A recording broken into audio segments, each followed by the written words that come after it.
ते वासुदेवाय कृष्णाय वासुदेवाय हरे परमात्मने प्रणतः क्लेशनाशाय गोविन्दाय नमो नमः। नमः परमहंसास्वादितचरणकमलचिन्मकरन्दाय भक्तजनमानसनिवासाय श्रीरामचन्द्राय वागीशायस्य वदने लक्ष्मीर्यस्य च वक्ष्यसि यस्यास्ते हृदये संवित् तं नृसिंहमहं भजे। गुरुर्ब्रह्मा गुरुर्विष्णुर्गुरुर्देवो महेश्वरः गुरुसाक्षात् परब्रह्म तस्मै श्री गुरवे नमः। भगवत चरण कमलानुरागी सभी आत्मीय प्रभु प्रेमीजन, आप सभी को मेरा प्रणाम, आप सभी को वंदन, अभिनंदन, राधे राधे, जय श्री कृष्ण। स्वाध्याय परिवार के हम सभी लोग परमात्मा की कृपा की अनुभूति करते हुए भगवत भागवत चिंतन की यात्रा में हैं। श्रीमद् भगवत गीता पर चिंतन की यात्रा चल रही है और कल हम लोगों ने उस चिंतन की मंगलमयी यात्रा में संपूर्ण गीता का सभी ने मिलकर पाठ किया। खूब आनंद की हम लोगों ने अनुभूति की। और इधर जो श्रीमद् भगवत गीता के 8वें अध्याय पर जो चिंतन चल रहा था अक्षर ब्रह्म योग का, उस चर्चा में भगवान ने जो 14वां श्लोक गाया था उस पर हम लोग चर्चा कर रहे थे। भगवान ने अनन्य चित्त वाले भक्त के विषय में जो बात कही उसकी हम लोग चर्चा कर रहे थे। हालांकि मैंने इस श्लोक का अर्थ तो पहले बताया था, लेकिन प्रारंभ में हम लोग एक बार इस श्लोक का पाठ करके हम लोग आगे बढ़ेंगे। तो पहले मेरे साथ आप सभी लोग इस श्लोक का पाठ करेंगे। अनन्य चेता सततं यो मां स्मरति नित्यशः तस्याहं सुलभः पार्थ नित्ययुक्तस्य योगिनः।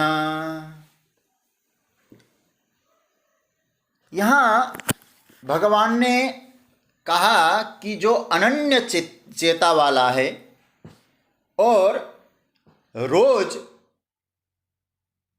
और प्रतिदिन हमेशा और रोज जो मेरा स्मरण करता है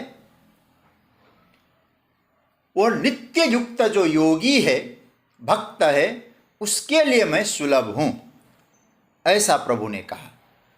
उसकी जो हम लोग चर्चा कर रहे थे, उस चर्चा की यात्रा में हम लोग थे। परमात्मा यहाँ जो कह रहे हैं कि मैं सुलभ हूँ। अब थोड़ा सा हम लोग विचार करें। हम लोग प्राय सुनते हुए आए हैं भगवान दुर्लभ है, परमात्मा को पाना कठिन है,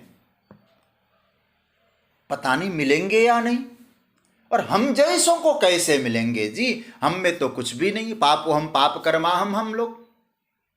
लेकिन यहाँ हमारी जो धारणा है कि भगवान दुर्लभ है, किंतु इस धारणा को भगवान ने यहाँ बिल्कुल निरस्त कर दिया है।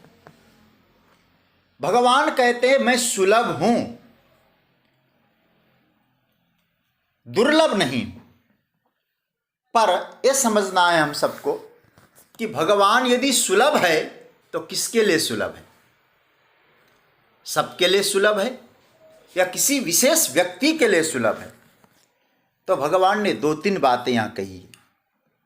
अनन्य चेता सततम यो मां स्मरति नित्यशः तस्याहं सुलभ पार्थ नित्ययुक्तस्य योगिनः, जो अनन्य चेता हो, नित्य और सतत, मतलब रोज करता है मेरा स्मरण और हमेशा करता है और मुझसे नित्य जुड़ा रहता है, ऐसा जो व्यक्ति है, ऐसा जो भक्त है, उसके लिए मैं सुलभ हूं, वो मेरे लिए सुलभ है। नित्य सतत मेरा स्मरण करे। और याद रखना, वह कोई भी हो। यह एक श्लोक में एक सूत्र आया, यो मतलब यह मतलब कोई भी साधक, कोई भी पुरुष, कोई भी स्त्री हो। जगतगुरु शंकराचार्य बहुत सुंदर भाव देते हैं। वो कहते हैं कि पुरुष हो, स्त्री हो, देशी हो, परदेशी हो, ब्राह्मण हो, क्षत्रिय हो, इसमें कोई भेद नहीं है, भजन सर्वाधिकार है। और भाष्यकार क्या कहते हैं कि शरीर से काम करना होता तो वहां शरीर अधिकार के माध्यम से किया जाता है, वहां अधिकार का विचार होता है। जब मन से किया जाता है वहां अधिकार की आवश्यकता नहीं होती। जैसे कहा जाता है कि यह संध्या वंदन कौन करेगा, गायत्री जप कौन करेगा, जिसने व्रतबंध करके उपनयन संस्कार पूर्वक जिसने यज्ञोपवीत धारण किया है, वो गायत्री जप और संध्या का अधिकारी हो गया। वो शारीरिक क्रिया है वहां। अब वेदांत की चर्चा आप लोग करते हैं तो वेदांत में क्या कहा गया है? सम दम तितिक्षा उपरति श्रद्धा समाधान, ये षड संपत्ति जिसके जीवन में हो वो वेदांत का अधिकारी हो गया। तो मन, ये सब अधिकार की चर्चा है। हमारे श्रीमद् भागवत में भी आया है, ब्राह्मण भागवत का अधिकार किसको है भागवत कहने का, वो सब चर्चा है। जहां शरीर से किया जाता है कोई कार्य, वहां अधिकार पर चर्चा होती है, चाहे वो साधना हो चाहे कुछ हो। लेकिन जहां मन से होता है वहां कोई अधिकार की चर्चा नहीं। मन से कोई भी स्मरण कर सकता है। तो इसका अर्थ क्या हुआ? इसका अर्थ ये हुआ कि भजन जो होगा वह सर्वाधिकार होगा। भगवत स्मरण कभी भी कर सकते हैं, कैसे भी कर सकते हैं, कहीं भी कर सकते हैं, पर याद रखना अनन्य चेता होनी चाहिए। कई लोग कहते भैया तुम्हारा मुंह झूठा है, अभी भगवान का नाम मत लो। अब मुख कब सच्चा हुआ भाई? सुच्चा मुख कब हुआ है? हमेशा ही तो झूठा है। अरे भाई, और एक बात मैं कहूँ, कभी कभी मुझे लगता है, कोई लोग कहते हैं ना कि भाई 13 दिन का जो पितृकार्य होता है, पातक दोष लगता है, उस समय भगवान का नाम कैसे लें? अच्छा, उस समय हम लोग भगवत स्मरण नहीं करें और नहीं करेंगे और उसी समय हमारे प्राण चले गए तो क्या होगा? फिर स्मरण तो नहीं बन पाएगा। इसलिए भगवान यहाँ कहते हैं नित्यसह और सततम, रोज करो भगवान का भजन और हमेशा करो मन से। हाँ, ये जरूर है, प्रतिष्ठित जो मूर्तियां होती है उन मूर्तियों का स्पर्श न करो इन 13 दिन के समय में, लेकिन भजन का स्मरण की जहां तक चर्चा है, परमात्मा कहते नित्यसह सततम, रोज और हमेशा। चाहे 10 मिनट करो रोज, और भगवान तो कहते नित्य हमेशा करो। उसकी अभी चर्चा हम करेंगे।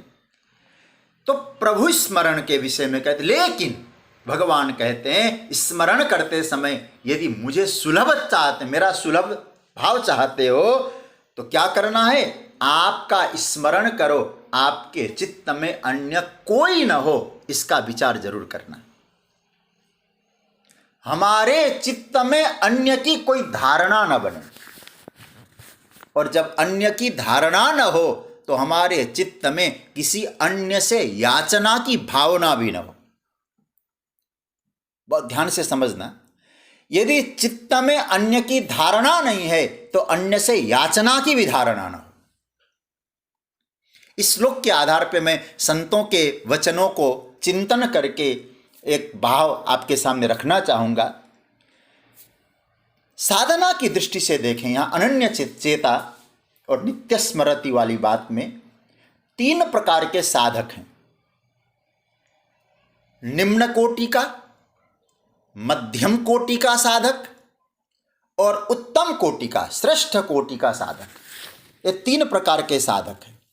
देखिए, अब हम लोग थोड़ा पहले नीचे से जाएं। मध्यम कोटि का साधक कौन है? अब पहले निम्न कोटि का साधक कौन है? देखिए, साधक तो है, भगवान का स्मरण वो करता है। परमात्मा से धन मांग रहा है, प्रभु मुझे धन दो। पद मांगता है, पद दो। संतान मांगता है, संतान दो। आश्रय भगवान का लेता है, मांग रहा है प्रभु से ही, पर मांग रहा है संसार। भगवान से ही मांग रहा है, लेकिन भगवान से क्या मांग रहा है? संसार मांग रहा है। किंतु एक बात और जोड़ दें, भगवान के सिवाय और कभी भी किसी से नहीं मांगता हो। भगवान से मांगने का ही व्रत होगा तो शायद अन्यों से मांगने का भाव छूट जाएगा।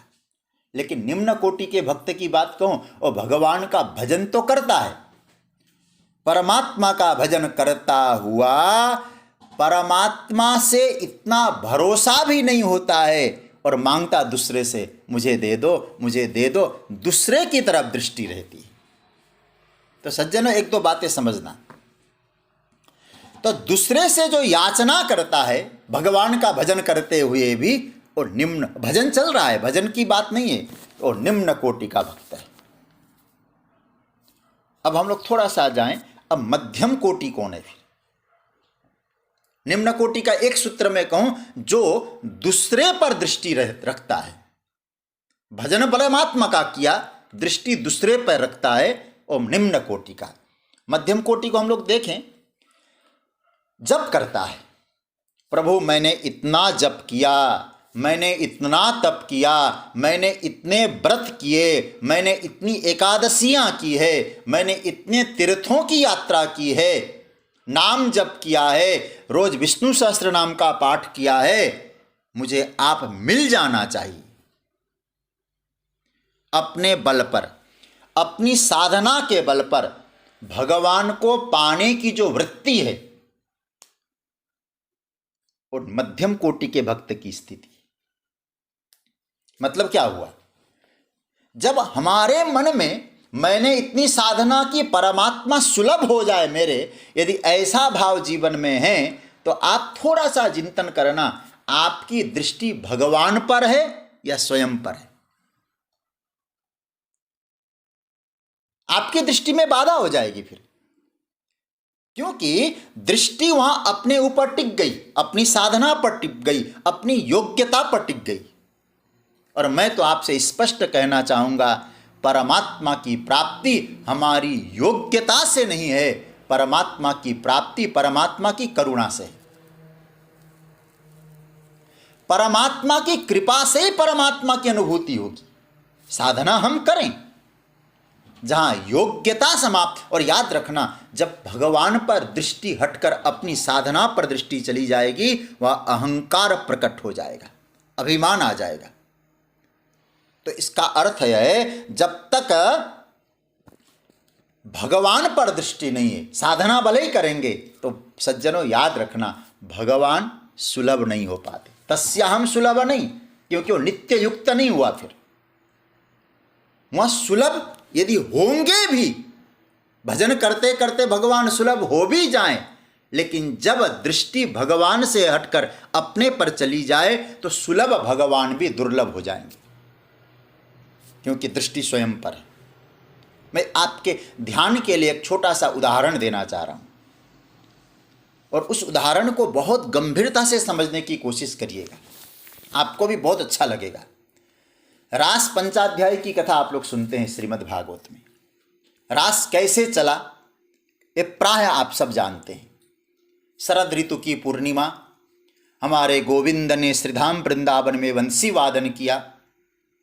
गोपियां कृष्ण की वंशित ध्वनि सुनकर वापस ठाकुर जी के पास दौड़ती हुई पहुंचती है, और भगवान ने उनको बार बार घर लौटने को कहा, लेकिन गोपियां परमात्मा के प्रति अनन्य श्रद्धा रखती है, तो भगवान ने उनको स्वीकार किया।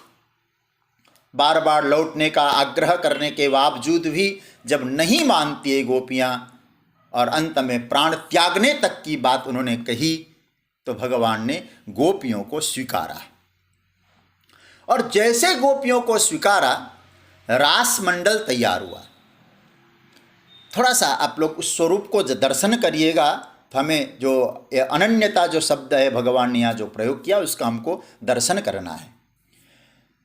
अब जब भगवान ने रास मंडल तैयार किया, वहाँ श्लोक आया, बाहु प्रसार परिरंभ कराल कोरु निवीस्तना लवन नर्म नखाग्रपातै शल्यावलोक हसितैर ब्रज सुंदरीणाम उत्तंभयन रतिपतिम रमयांचकार।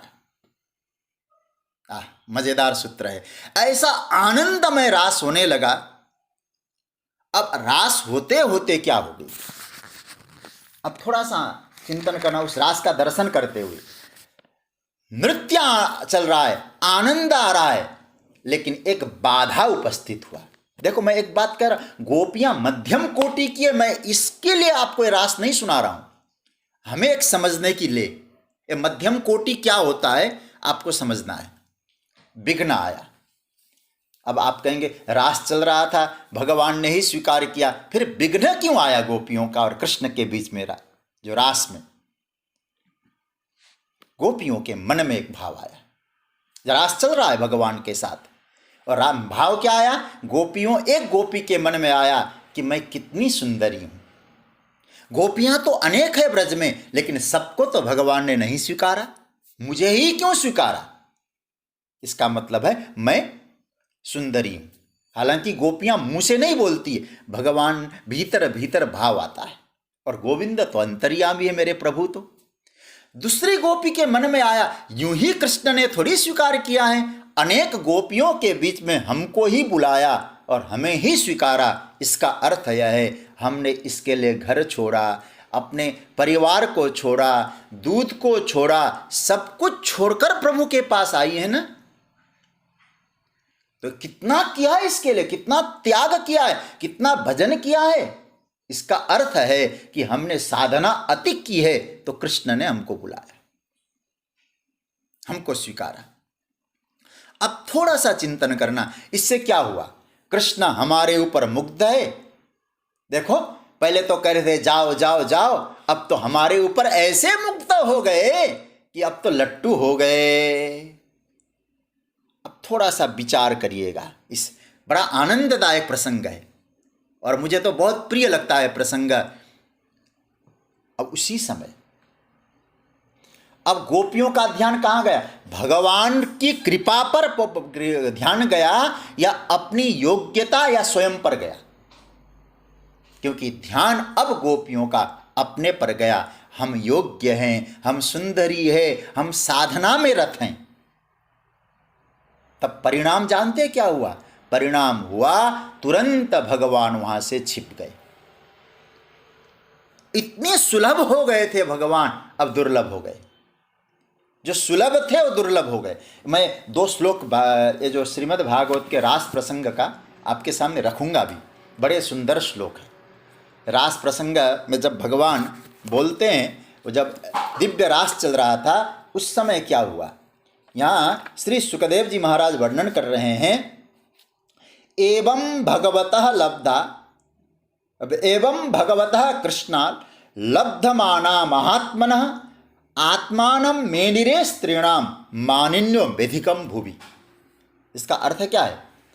यह है श्रीमद् भागवत के 10वें स्कंद के 29वें अध्याय का 47वां श्लोक है। कहते हैं एवं भगवतः कृष्णा, भगवान ने इनका सम्मान किया, भगवान ने इनको स्वीकारा, और उनसे सम्मान स्वीकारने के बाद, सम्मान पाने के बाद गोपियों के मन में एक सात्विक अहंकार जागृत हुआ। इसलिए मैं शब्द जोड़ रहा हूं, सात्विक अहंकार। तो आत्मानं मेदिरे स्त्रीणाम मानिन्य वेदिकम भुवि, संसार में हमारे समान कौन होगा? हम है ना, तभी तो कृष्ण हमारे ऊपर आकर्षित है। इतना आना था। तो तुरंत दूसरा श्लोक देखना, पहले खूब आनंद से रास चल रहा था, लेकिन ये जो श्लोक आया उसके नीचे वाला श्लोक तुरंत देखना, तासाम तत्सौभग मदम।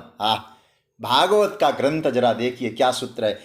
तासा मतलब उन गोपियों का, सौभग मदम, सुंदर जो अभिमान आया, वीक्ष, वीक्ष मतलब देख कर, किसने देखा? भगवान ने। उनके मन में जो अभिमान देखा, भगवान ने क्या किया? प्रसमाय प्रसादाय तत्रैवांतरधीयत, भगवान वहाँ से तत्रैव अंतर्धान हो गए। अब आप थोड़ा सा विचार करना, भगवान कहाँ अंतर्धान हुए? कहीं छिप गए क्या? भगवान कहना चाहते नहीं, मैं सुलभ तो था, दुर्लभ क्यों हो गए? बोले उन मध्यम कोटि के जो गोपियां थी, इस समय मध्यम गोपियां उत्तम कोटि की है, लेकिन उदाहरण के तौर पे कहूं, जब साधक का मन, साधक की दृष्टि अपनी साधना पर स्वयं पर पड़ जाए तो साधक मध्यम कोटि का होगा, अनन्य चेता नहीं होगा। जो निम्न कोटि का है और दृष्टि दूसरे पर करता है, मुझे कुछ दे दे। मध्यम कोटि का जो साधक है वो दृष्टि स्वयं पर करता है। और याद रखना, जब साधक की दृष्टि स्वयं पर हो, अभिमान आता है। फिर भगवान जो सुलभ थे, भगवान तो जब ठाकुर जी स्वयं कह रहे हैं मैं सर्वत्र हूं, तो भगवान गए कहाँ होंगे? फिर कहीं जाके छिप गए क्या? मजेदार, तत्रैव अंतरधीयत, वहीं छिप गए। मतलब वहीं छिप गए मतलब जो सुलभ था वो दुर्लभ हो गया। क्यों? बोले जो ठाकुर जी पर दृष्टि पड़नी थी और स्वयं पर पड़ी, और दृष्टि क्या होता है? सावधानी हटी तो दुर्घटना घटी। भगवान को लगा अच्छा तो मैंने तुमको स्वीकारा, इसका अर्थ तो ये हुआ कि जो है तुम्हारी योग्यता है, मेरी करुणा नहीं है इसमें। प्रभु ने मानो कहा अब अपना सौंदर्य तुम अपने शीशे में निहारो, अपने माधुर्य का स्वयं ही आस्वादन करो, मैं तो जाता हूं। अब कहां? बोले वहीं छिप गए ठाकुर जी। तो मैं फिर कह दूं, दूसरे को देखना ये निम्न कोटि है, स्वयं को देखना ये मध्यम कोटि। स्वयं को देखने का भी परिणाम भगवान दुर्लभ है, दूसरे पर निहारने का भी परिणाम, उसके लिए भी भगवान सुलभ नहीं है। लेकिन तीसरे जो उत्तम कोटि का साधक है वो कौन होता है? जो दृष्टि सर्वदा ठाकुर जी पर रखता है। और तीसरे श्रेणी के भक्तों के लिए भगवान यहां कह रहे हैं अनन्य चेता। तीसरी बात क्या है? कौन है? बोले हम भगवान से भगवान को ही मांगेंगे, भगवान से भगवान को ही चाहेंगे, और एक क्षण के लिए भी भगवान से हम अपनी दृष्टि को अलग नहीं रखेंगे। साधना खूब हो, करनी चाहिए, पर हमारा बल कुछ नहीं है सरकार, हम हार गए, हम थक गए, ये अनन्यता है। साधक अनन्य भाव में आता है। याद रखना सज्जनों, जब तक ये भाव दृढ़ नहीं है, साधना की कमी नहीं, खूब साधना करता है, खूब स्मरण करता है, नित्य स्मरण है, सतत स्मरण है, नित्य युक्त है, लेकिन भगवान कहते अनन्य चेता है, मुझसे अलावा कुछ सोच ही नहीं सकता। मैं आज आपके सामने 5 सूत्र, मैं थोड़ा लिख रहा था तो 5 सूत्र आपके सामने रखा हूं मैं, इसको आप लिख लें तो आपको भी अच्छा लगेगा। देखिए, पहला, जगत, व्यवहार, बुद्धि, भजन और भगवान। मैं 5 सूत्र। तो जगत, उसके साथ आपको सजगता चाहिए। जगत है तो जगत के साथ रहना है, सजग नहीं बनेंगे तो जगत में गड़बड़ हो जाएगा मामला। जगत है, जगत के साथ जोड़ दीजिए सजगता, ये पंचामृत समझ लो आज के लिए। जगत है तो सजगता, व्यवहार करना है जगत में तो विनम्रता, जगत में सजगता, व्यवहार में विनम्रता, बुद्धि में असंगता, ये बहुत जरूरी है। बुद्धि में असंगता और भजन में निरंतरता, परमात्मा में अनन्यता। ये 5 सूत्र है। फिर दोहरा रहा हूं मैं, जगत में सजगता, व्यवहार में विनम्रता, बुद्धि में असंगता, भजन में निरंतरता, परमात्मा के प्रति अनन्यता। कोई दूसरा है ही नहीं अब मेरे चित्त में, निरंतरता से ही असंगता में जा सकता है। तो सज्जनों, जब व्यक्ति के जीवन में ऐसी अनन्यता की भावना आ जाएगी, उसके जीवन में एक महाविश्वास का उदय हो जाएगा। मैं तो इतना ही कहूंगा, भगवान से मिलने का उपाय भी भगवान है और उपेय भी भगवान है। तो उत्तम अधिकारी कौन है? उत्तम अधिकारी है जिसके जीवन में अनन्यता का भाव प्रकट हो गया, जो अन्यों का चिंतन तो छोड़ दो, अन्यों के विषय में सोच ही नहीं सकता। मैं केवल गोपियों का उदाहरण दिया हूं, लेकिन मैं आपको इतना ही कहूंगा, गोपियां सबसे उत्तम अधिकारिणी है। ये तो हम समझने के लिए, बाद में गोपियों की स्थिति तो क्या कहना, यथा व्रज गोपिका नाम। और स्वयं भगवान कहते उद्धव जी को, जब ब्रज भेजते हैं तो कहते हैं, ता मन मनस्का मत प्राणा मदर्थे त्यक्त दैहिका। तो सज्जनों, ये अनन्यता चित्त में आ जाए तो और एक बात मैं आपसे कहूं, बहुत ध्यान से समझना, चित्त में अनन्य भाव मतलब चित्त तो भगवान में ही लग सकता है, अनन्यता तो ठाकुर जी में ही चित्त का हो सकता है। यदि आप अनन्यता हो गए और निरंतर साधना करने लगे, तो मैं इतना ही कहूंगा, इससे पहले जो गीता में हम लोगों ने क्या सीखा, गीता में परमात्मा ने जो कहा है ना, वो सब आपके लिए सुलभ हो जाएंगे। क्या क्या कहा था? सर्वद्वाराणि संयम्य, ये भी आपके लिए सुलभ हो जाएगा। दुर्लभ नहीं होगा आपके लिए, लेकिन निरंतरता चाहिए, भजन में अनन्यता चाहिए, ये सब सुलभ हो जाएंगे। फिर सर्वद्वाराणि सुलभ हो जाएगा।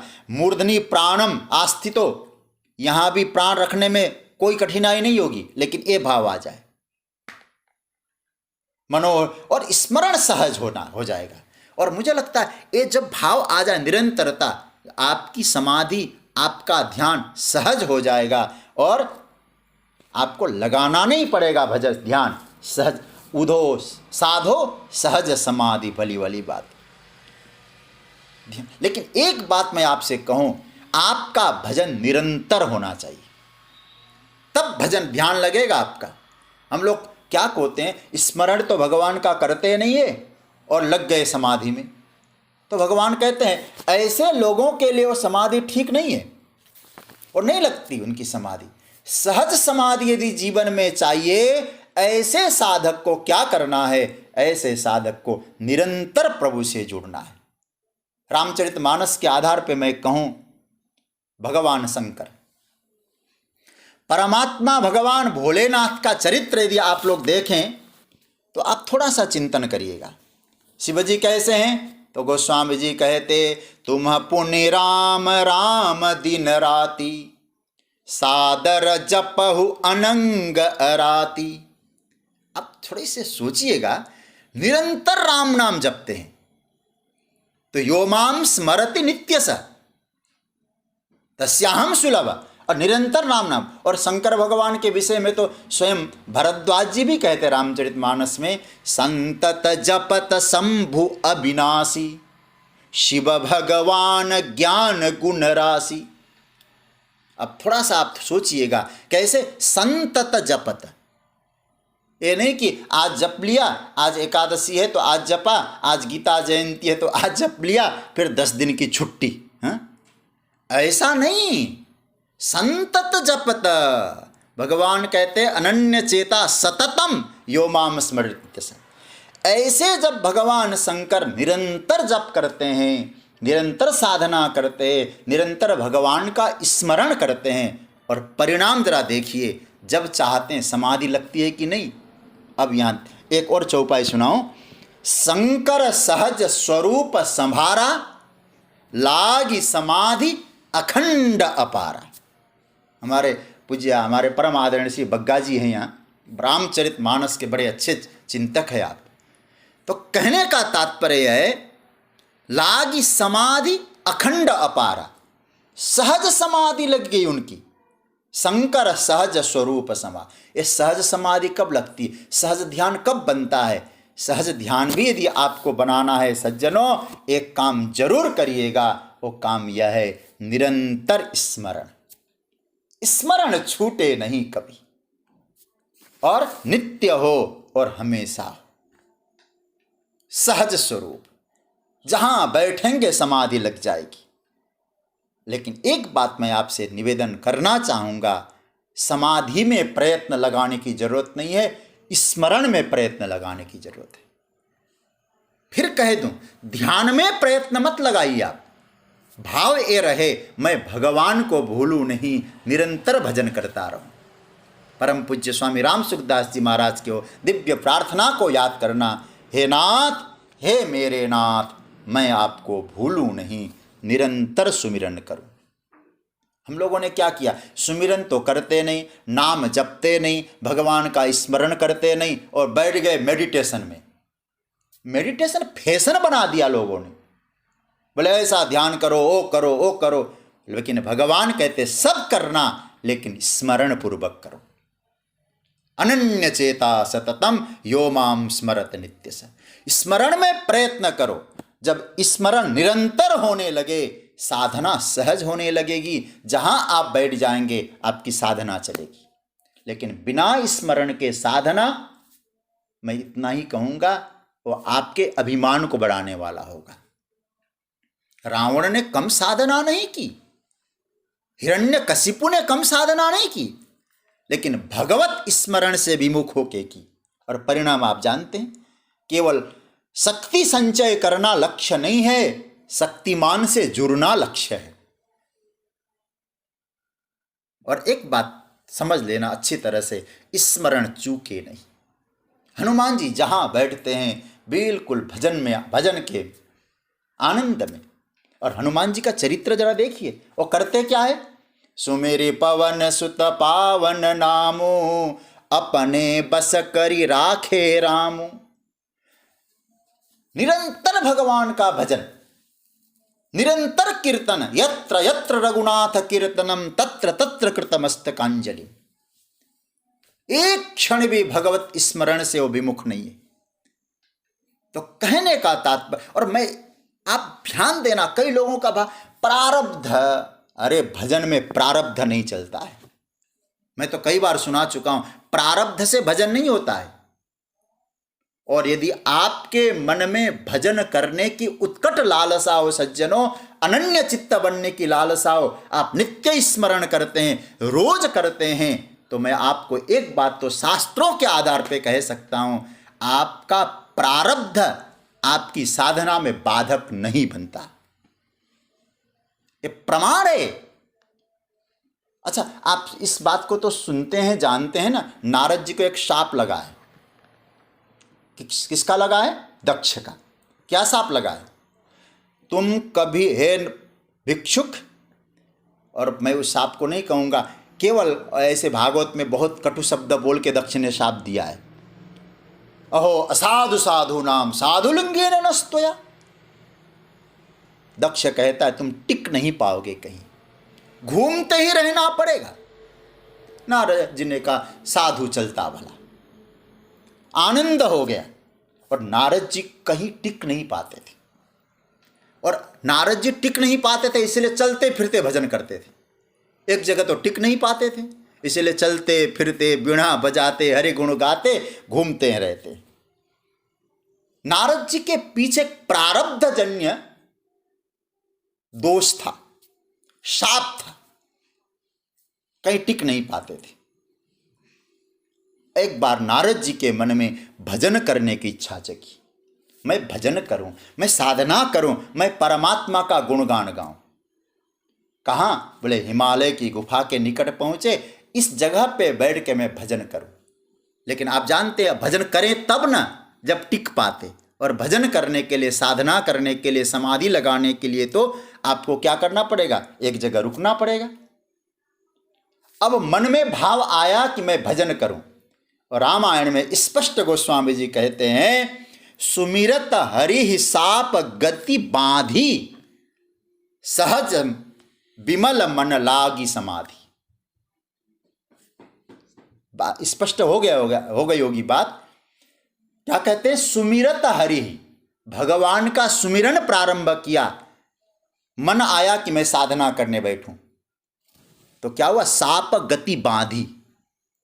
जो सांप की गति थी, परमात्मा ने कहा मेरा भजन कर रहा है ना, सांप की गति वहां आनी नहीं चाहिए। फिर अब आपके मन में भजन का भाव आया तो नारद जी का सांप भी चला गया।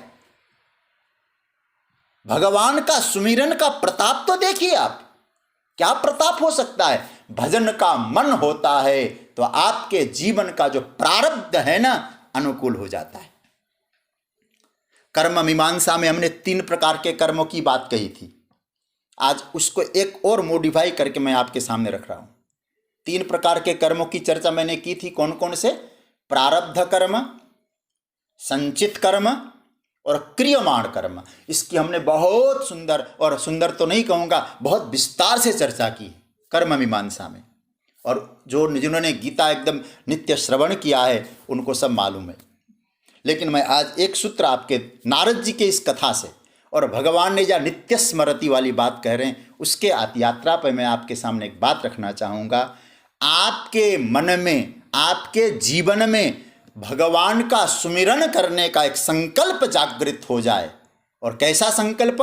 रोज करूँगा, हमेशा करूँगा, और चित्त में परमात्मा को ही रखूँगा। याद रखना 3 काम हो जाएंगे, और नोट कर लीजिएगा आप लोग। 3 काम हो जाएंगे जीवन में। क्या होगा? प्रारब्ध अनुकूल हो जाएगा, संचित भस्म हो जाएंगे, क्रियमाण पवित्र हो जाएगा। मैं दोहराना चाहूँगा क्योंकि कई लोग नोट करेंगे, और हमारे शर्मा जी कहते जब आप कहते नोट करो तो हम नोट करके रखते हैं। तो आपको मैं बताऊं, प्रारब्ध क्या करना चाहिए? 2-3 बातें। पहला, भगवान का सुमिरन करने का संकल्प हो। और कैसा संकल्प?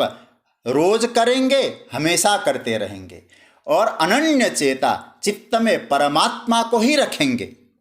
ऐसा संकल्प मन में लेके बैठ जाइए तो आपके जीवन का जो प्रारब्ध है अनुकूल बन जाएगा आपकी साधना में।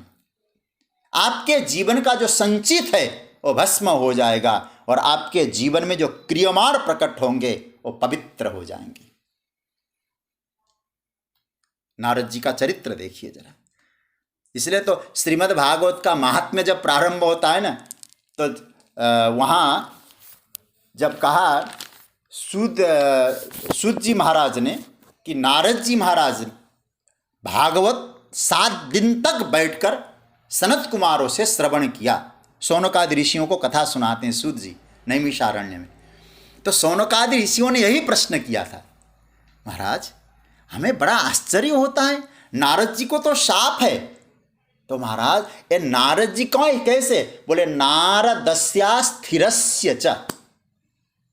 नारद कौन है? अस्थिरस्य नारदस्य। अस्थिर नारद जी ने कथा कहाँ सुनी, कैसे सुनी? क्योंकि उन्होंने संकल्प किया मुझे भगवत चर्चा सुननी है, भगवत स्मरण करना है। ये भाव जीवन में आया नारद जी का, तो सज्जनों परिणाम क्या हुआ? अस्थिर मन भी स्थिर हो गया।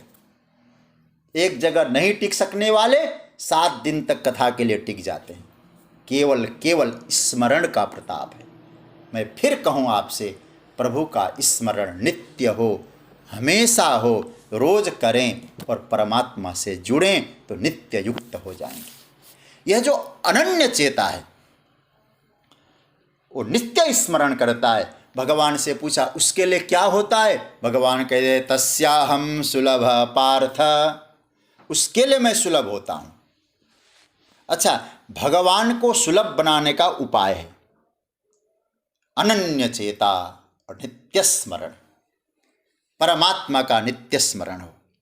और सज्जनों, जो साधक यह समझता हो कि प्रभु के सिवाय यहां कुछ भी अपना नहीं है, केवल परमात्मा ही अपना है, याद रखना उसके लिए भगवान सुलभ है। हालांकि भगवान ने गीता में दुर्लभ शब्द का भी प्रयोग किया, ऐसा नहीं कि सुलभ सुलभ ही कहा हो, ऐसा नहीं बोला है कि सुलभ दुर्लभ नहीं। आपने 7वें अध्याय का 19वां जो श्लोक सुना है ना, उसमें क्या कहा? स महात्मा सुदुर्लभ, वासुदेव सर्वमिति स महात्मा सुदुर्लभ। यहाँ दुर्लभ महात्मा के लिए बताया है, भगवान अपने लिए दुर्लभ नहीं बता रहे हैं। अच्छा, आप और एक बात कहूं, हमने ऐसा माना है क्या? यदि हम लोग ऐसा मानते हैं कि संसार में परम किसी ने भी भगवान का दर्शन नहीं किया, किसी ने भी भगवान की अनुभूति नहीं की, परमात्मा अनुभव में नहीं आया, यदि ऐसा हमारा तर्क है तो आप लिख लीजिएगा, उसके लिए भगवान दुर्लभ है। क्या भाव? कैसे मिलेंगे, कहाँ मिलेंगे, हम जैसों को कैसे प्राप्त होंगे? यदि ये भाव आपके मन में है तो आपसे भगवान दुर्लभ है। अच्छा, ध्रुव जी यही सोचते, परमात्मा हमको मिलेंगे कैसे? तो ध्रुव जी को गोविंद मिलते, भगवान मिलते क्या? दुर्लभ परमात्मा में नहीं। हाँ, कुतर्क करने वालों के लिए भगवान दुर्लभ है। वासुदेव सर्वमिति, वह तो मेरा अपना है, मुझसे दूर रह कैसे सकता है? वो तो परमात्मा सर्वत्र है, पर देखने वाले महात्मा दुर्लभ है। परमात्मा सुलभ है, और ऐसा जो भाव रखता है, अनन्य चेता होता है, भगवान तस्याहम सुलभ पार्थ। सुलभ माने कब सुलभ? इसी जीवन में सुलभ। सज्जनों, आप लोग गीता का चिंतन सुन रहे हैं ना, मैं आपसे कहूं, आप लोग संकल्प लें एक, इसी जन्म में ठाकुर के दर्शन होंगे। ये नहीं कहा कि भविष्य में, इसी जन्म में, इसी समय हमको परमात्मा सुलभ है। अनन्य चेता सतम यो मां स्मरत नित्य तस्याहम सुलभ पार्थ। नित्य स्मरण हो, नित्य युक्त हो, भाव ये रहे मैं भगवान का स्मरण करता हूँ, मैं परमात्मा से जुड़ा हूँ, परमात्मा से कभी जुदा नहीं हूँ, ऐसा दृढ़ भाव हो, आप नित्य युक्त है। एक बात और, अच्छा, हम मनुष्य हैं, हम आदमी हैं, आपको इसके लिए आपको याद करना पड़ता है क्या हम आदमी है कि नहीं है? हाँ? अरे भैया मैं आदमी हूँ क्या, किसी से पूछना पड़ता है? नहीं। कोई स्त्री को कहना पड़ता है क्या मैं आदमी हूँ, मैं औरत हूँ कि मैं महिला हूँ कि नहीं? नहीं। क्यों? आप जानती हैं कि, और नित्य स्मरण रहता है। हाँ, ये जरूर है, हमारा जो उपाधि है वो छिन जाता है। पति हैं तो शायद पति का उपाधि छिन जाए, पत्नी न रहे तो, माता पिता चले गए तो पुत्र की उपाधि छिन जाती है, बच्चे नहीं रहे तो माँ बाप की उपाधि छिन जाती है, माँ की उपाधि छिन जाती है। उपाधि छिन जाती है, बिल्कुल ठीक है, लेकिन आप तो हैं। तो इसका अर्थ क्या है? ऐसे ही मैं भगवान का हूं, जैसे मैं मनुष्य हूं, इस बात को आपको याद नहीं करना पड़ता। यह स्मृति आपके साथ नित्य जुड़ी हुई है। ऐसे ही मैं परमात्मा का हूं, मैं परमात्मा से नित्य युक्त हूं, ऐसा यदि आप मन में रखेंगे और संकल्प दृढ़ करेंगे तो कोई कठिनाई नहीं है। सुबह जगते ही आपके मन में भाव, हे प्रभु कितनी बड़ी कृपा, मैं तेरा हूं ना, इसलिए तूने मुझे जगाया है। आपके मन में एक अचानक, एक अकस्मात ठाकुर जी के प्रति श्रद्धा का भाव जगेगा। और मैं आपको कहूं, नित्य युक्त तो हम भगवान से ही हो सकते हैं। नित्य युक्त हम होंगे तो परमात्मा से ही होंगे, संसार से कोई नित्य युक्त नहीं हो सकता है। क्यों? यहां बाहरी परिस्थितियां रंग बदलती है, जो भी परिस्थितियां आई वो रंग बदल रही है, भीतरी वृत्तियां रंग बदलती है। आप किसके साथ नित्य युक्त होंगे? आज सुख का अनुभव है, कल दुख का अनुभव है। बाहर की परिस्थितियों के साथ भीतर का तालमेल बैठ जाता है। न भीतर की वृत्तियों के साथ आप जुड़ पाएंगे, न बाहरी परिस्थितियों के साथ आप जुड़ पाएंगे, ये बदलती है। आप जरा सोचें, हम किससे नित्य युक्त रहने की कल्पना करेंगे? उससे जुड़ें, उससे जुड़ें। कहने का तात्पर्य है, यदि ऐसा भी भाव रहे ना, मैं नित्य युक्त हूं संसार के साथ, ये केवल कोरी कल्पना है, केवल कोरी कल्पना है। और आपको अब तक का अनुभव भी रहा होगा। हम नित्य युक्त कैसे रह सकते हैं संसार के साथ? किसी व्यक्ति के साथ, किसी वस्तु के साथ क्या हमारा नित्य संबंध रहा आज तक? कभी नहीं रहा, रह भी नहीं सकता है। इसलिए सज्जनों, मन से भगवान के बन जाए, हृदय से एक संबंध परमात्मा के साथ स्थापित करें और आप उनके बन जाएं, उनको अपना बना लें। और याद रखना, ये नोट कर लीजिएगा, यही शाश्वत संबंध रहेगा। शाश्वत संबंध यही है।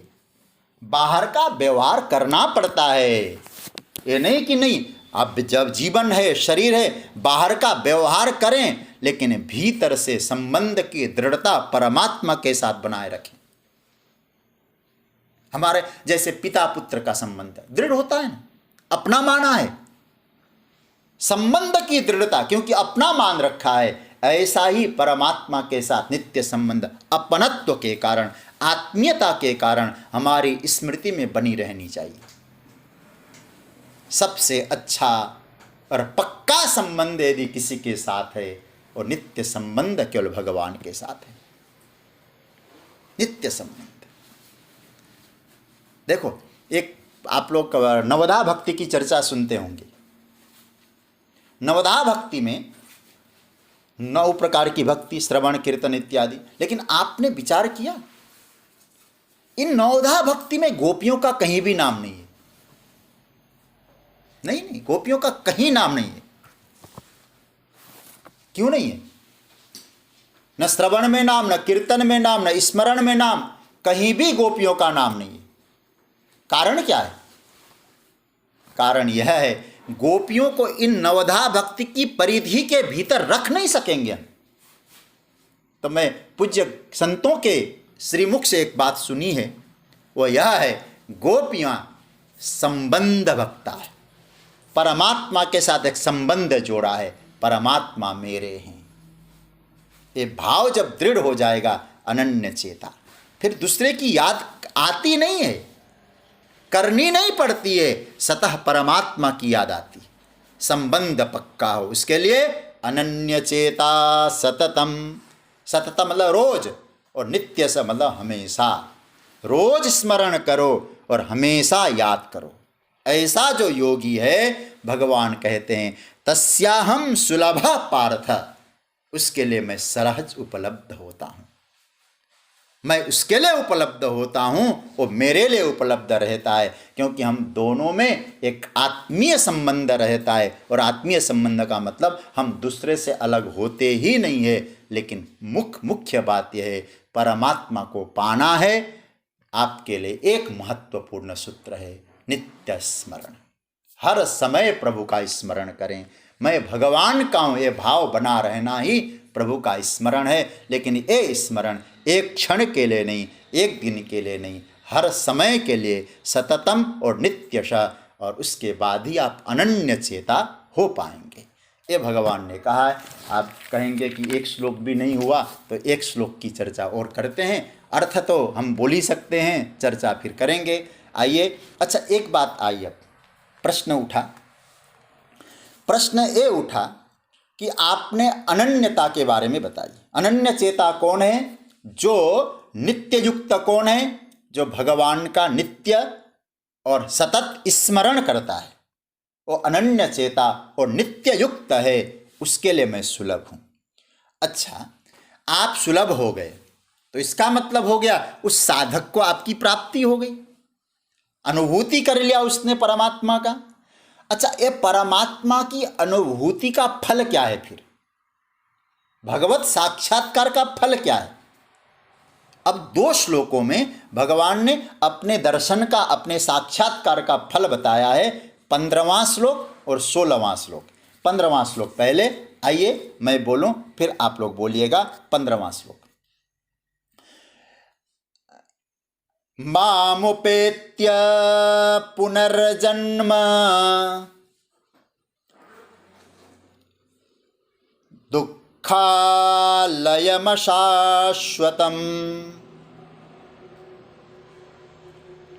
नाप्नुवन्ति महात्मानः संसिद्धिं परमां गताः। इसका अर्थ देखते हैं।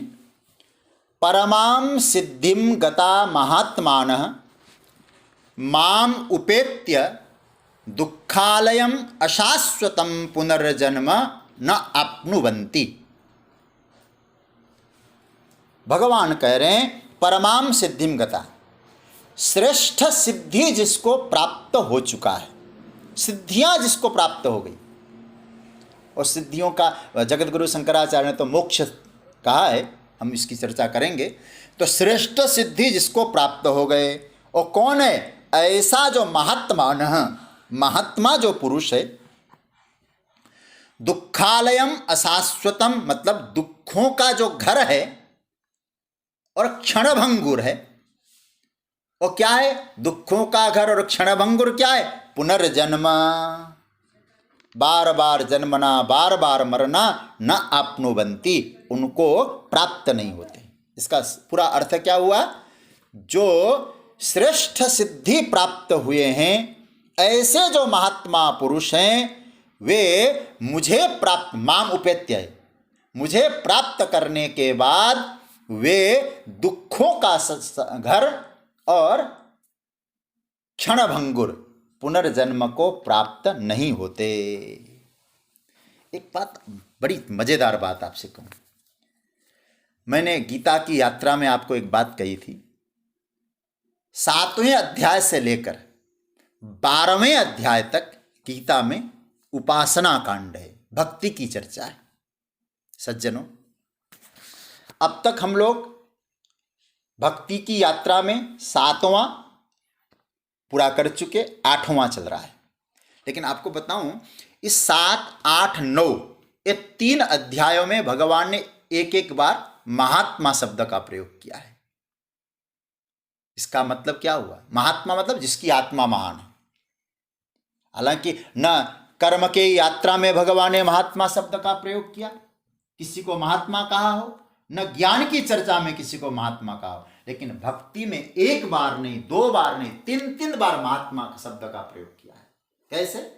आप लोग जरा देखें, यहाँ आपके पास छोटी गीता है ना, उसमें देखिए। पहले तो 7वें अध्याय का 19वां श्लोक, इसकी हम चर्चा बहुत विस्तार से कर चुके हैं, आप सब जानते भी हैं। बहुनाम जन्मनामन्ते ज्ञानवान माम प्रपद्यते वासुदेव सर्वमिति स महात्मा सुदुर्लभ। वह महात्मा शब्द का प्रयोग, सब जगह जो परमात्मा का दर्शन करता है वह महात्मा दुर्लभ है। दूसरा, 8वें अध्याय का ये श्लोक अभी जो हम लोग पाठ कर रहे हैं, क्या लिखा है ठाकुर जी ने? मामुपेत्य पुनर्जन्म दुखालयम शाश्वतम नाप्नुवन्ति महात्मानः संसिद्धिं परमां गता। और तीसरा, 9वें अध्याय का 13वां श्लोक, इसमें भी भगवान क्या कह रहे हैं? महात्मानस्तु मां पार्थ देवीं प्रकृतिमाश्रिता भजन्त्यनन्य मनसो ज्ञात्वा भूतादिम अव्ययम। भगवान कहते हैं जो अनन्य भाव से दैवी प्रकृति का आश्रय लेकर मेरा भजन करता है वो महात्मा है। अब अल्पात्मा हो गए एक और महात्मा हो गए दूसरे, ठीक है? असत के साथ, अनात्मा पदार्थों के साथ जो अपना संबंध मानता है वो अल्पात्मा है, और जो भगवान के साथ अपने अभिन्नता को स्वीकार करता है, मैं परमात्मा से अभिन्न हूं, ऐसा भाव जिसने स्वीकार किया वो महात्मा है। महात्मा पुनर्जन्म को, पुनर्जन्म क्या है? पुनर्जन्म हम संसार को भी कह सकते हैं, क्योंकि पुनर्जन्म होकर यहाँ आना होता है। तो कहते हैं महात्मा जन जो पुनर्जन्म को क्या समझते हैं? दुखालय अशाश्वतम। ये अच्छा, दुखालय में दुखों का घर, अशाश्वत मतलब क्या है? आज जो है कल नहीं रहेगा, अथवा आज जैसा है कल ऐसा नहीं होगा, ये अशाश्वत, हमेशा जो रह नहीं सके, ऐसा है सज्जन। एक महात्मा जी कह रहे थे, किसी व्यक्ति को काजर की कोठरी में अथवा ये काजरी कोठरी क्यों कहें, हाँ, गहन अंधकार वाली कोठरी में, गहन अंधकार वाली कोठरी में कोई किसी को भेज दो तो वहां प्रकाश नहीं है, तो क्या वो व्यक्ति वहां जाके प्रकाश की आशा कर सकता है क्या? नहीं। तो हमारा पुनर्जन्म जो होगा, जगत में आना पड़ेगा, और यहां आने का तात्पर्य है दो चीजें हैं ही है, दुखालय और अशाश्वत। दुखों का भंडार है और अशाश्वत है। तो इसी संसार में रहकर हम चाहते क्या है, हमें दुख न मिले, और सुख मिलता है तो हमेशा रहे। अब यहां तो सब हम मृत्यु की ओर जा रहे हैं। तो कहने का तात्पर्य है कि भगवत साधना करने वाला, भगवत साक्षात्कार करने वाला, प्रभु के तत्व को जानने वाला, वो परम तत्व में प्रवेश कर जाता है। ऐसे साधक का पुनर्जन्म नहीं होता है। पुनर्जन्म का मतलब है पुनरपि जननम, पुनरपि मरणम, पुनरपि जननी जठरे शयनम, बार बार आना, बार बार मरना, फिर आना, फिर मरना, ये है हमारा पुनर्जन्म। तो पुनर्जन्म से निवृत्त होना है तो भगवान क्या कहते हैं, माम उपेत्य। माम उपेत्य का अर्थ प्राप्त, परमात्मा की प्राप्ति के बिना जन्म मरण का चक्कर छूटेगा नहीं सज्जनों, ये तो लगा ही रहेगा। और जिस दिन वो परम पिता परमात्मा को प्राप्त कर गए, फिर ये दुखालय और अशाश्वत अपने आप चला जाएगा। इसलिए हम लोग भी प्रभु से प्रार्थना करें, हे सरकार, आप अपने कृपा से अनन्य भाव हमारे हृदय में प्रकट कर दीजिए, जिससे कि हम लोग इस दुखालय और अशाश्वत संसार से पार होकर आपको प्राप्त करके फिर जन्म मरण के चक्रव्यूह से मुक्त हो जाएं। ये प्रभु से प्रार्थना करते रहेंगे। और इसी के साथ आज की चर्चा को विराम दे रहा हूँ, लेकिन आज शनिवार होने के कारण एक प्रश्न आपके सामने रखता हूँ। वो प्रश्न आज साप्ताहिक प्रश्न के रूप में आपके सामने जो रखा जा रहा है,